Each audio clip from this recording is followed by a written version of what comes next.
أفضل مسلسل عرض على المنصة مسلسل ديبو، ويتسلمها بطل المسلسل الفنان محمد أنور.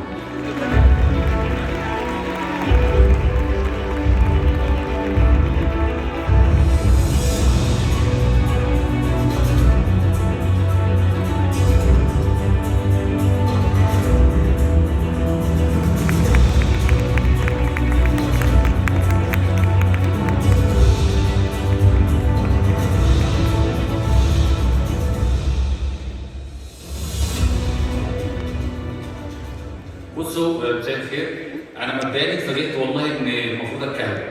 انا مش مجهز اي حاجه، وكنت اتمنى حتى كان يبقى صوتي حلو، كنت قلت حاجه زي حماده ولا الليسي بس ربنا ما ادانيش الموهبه دي. بس بشكركم جدا جدا جدا، الف شكر، مبسوط ان انا موجود في وسطكم. شكرا جدا.